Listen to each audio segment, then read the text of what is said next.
Hello friends, welcome back to channel. இது உங்கள் JRU. ஒரு சூற காத்து காத்து காத்து என்ன பார்த்து சூற காத்து காத்து.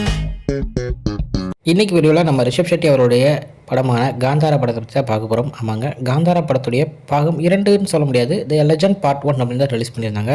ஸோ ரிஷப் ஷெட்டி அவரே டைரக்ஷன் பண்ணி அவரே நடித்த படம் தான் நம்ம காந்தாரா. ஸோ அதோடைய ப்ரீக்வலாக ரிலீஸ் ஆனது தான் இந்த பாகம்.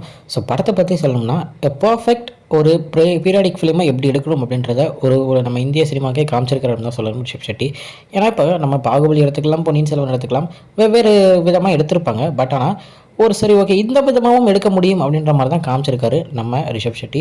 ஸோ படம் முழுக்க விஎஃப்எக்ஸாக இருக்கட்டும் எல்லாமே பக்காவாக சூப்பராகவே பண்ணியிருந்தாங்க. படத்துடைய ஸ்க்ரீன் ப்ளே அண்ட் ரைட்டிங் ரொம்ப சூப்பராகவே இருந்துச்சு. கேரக்டரைசேஷன் அதுவும் ரொம்ப ரொம்ப ரொம்ப சூப்பராக இருந்துச்சுங்க. முக்கியமாக பார்த்தீங்கன்னா ருக்மணி வசந்துடைய கேரக்டர் படத்துலேயே பேசப்படக்கூடிய ஒரு கேரக்டராக இருக்கும். நீங்கள் பார்த்தீங்கனாலே தெரியும், அவ்வளோ ஒரு சூப்பராக அந்த கேரக்டரை ரிட்டர்ன் பண்ணியிருந்தார். ஸோ படம் ஃபஸ்ட் ஹாஃப் செகண்ட் ஹாஃப் அப்படின்னு எடுத்துக்கோங்கன்னா 2 ஹாஃப்மே பக்காவாக இருக்குங்க. ஃபஸ்ட் ஹாஃப் எப்படி செகண்ட் ஹாஃப் அப்படின்னு இல்லை, ரெண்டுமே தரமாக இருந்துச்சு.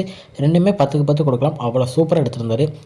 சாங் பிளேஸ்மெண்ட்டுக்கு ஒரு முக்கியமாக ஒரு பாராட்டுகளை தெரிவிச்சுக்கணும். ஏன்னா இப்போ வர படங்களில் பார்த்தோம்னா எதுக்கு அந்த இடத்துல சாங் இருக்குன்னே தெரியாத அளவுக்கு சாங்ஸ் இருக்கும். பட் ஆனால் இதில் தேவைப்படுற இடத்துல தேவையான இடத்துக்கு எவ்வளோ அளவு தேவையோ அந்த மாதிரி அளவுக்கு சாங்ஸ் ப்ளேஸ் பண்ணியிருந்தாங்க. ஸோ அது படத்தை இன்னும் கொஞ்சம் நல்லாவே காமிச்சிருந்துச்சு, போர் அடிக்காமல். ஸோ அதே மாதிரி ஒரு பீரியடிக் ஃபிலிம் எடுத்துக்கிட்டோம்னா மேக்ஸிமம் காமெடி இல்லாமல் கொண்டு போகிறதுக்கு பார்ப்பாங்க. அது ஆனால் மக்களுக்கு போர் அடிச்சிடும். ஸோ அது இல்லாமல் எங்கெங்கே காமெடி தேவையோ அங்கங்கே காமெடியை வச்சுருந்தாங்க. வார் சீக்வன்ஸ்லேயே காமெடி வச்சுருந்தாங்கன்னா பார்த்துக்கோங்களேன். அந்த மாதிரி சூப்பராகவே கொண்டு போயிருந்தாங்க. ஸோ மக்களுக்கு போர் அடிக்காமல் படம் போயிடுச்சு. ஸோ அந்த இடத்துல மக்கள்கிட்ட படம் இன்னும் கொஞ்சம் ரீச் ஆச்சு அப்படின்னு தான் சொல்லணும். முக்கியமாக படத்தோட நம்ம ஒரு ஸ்பிரிச்சுவலான ஒரு விஷயத்துக்கு உள்ளே வைக்க போகிறோம், அதே நேரத்தில் ஒரு வார் சீக்வன்ஸையும் உள்ளே வைக்க போகிறோம். அப்படின்றப்போ ரெண்டுமே மிக்ஸ் ஆகணும், கரெக்டாக ஒரு பேலன்ஸ் தேவைப்படுது. அந்த பேலன்ஸை பக்காவாக பண்ணியிருந்தார். ஸோ அதுவே படத்துக்கு மிகப்பெரிய ஒரு வெற்றி அப்படின்னு தான் சொல்லணுங்க. ஏன்னா சில இதுவும் பார்த்தீங்கன்னா ஸ்பிரிச்சுவல் இது அதிகமாகிடுச்சு, வாருக்கு கம்மியாகிடுச்சுன்னா ஒரு பீரியாடிக் ஃபிலிமுக்கான ஒரு டேஸ்ட் இல்லாமல் போயிடும். பட் ஆனால் அந்த இது இதில் இல்லாமல் எந்தெந்த இடத்துல வார் தேவையோ அந்த இடத்துல வார், அந்தந்த இடத்துல சண்டை இல்லாத இடத்துல எந்தெந்த இடத்துல ஸ்பிரிச்சுவல் ஒரு பக்தி தேவையோ அந்த இடத்துல பக்தியும் வச்சுருந்தாரு, லவ்வும் வச்சுருந்தாரு, காமெடி வச்சுருந்தாரு. எல்லாமே கரெக்டான அளவு வச்சுருந்தனால படம் ஒரு சூப்பர் ஹிட் திரைப்படமாக வந்திருக்கு. ஸோ படத்தை தேட்டரில் போய் பாருங்கள். எனக்கு பொறுத்த வரைக்கும் இப்படி ஒரு படம் நான் இது வரைக்கும் பார்த்ததில் ஒரு பீரியாடிக் ஃபிலிம் அவ்வளோ சூப்பராக இருந்துச்சு.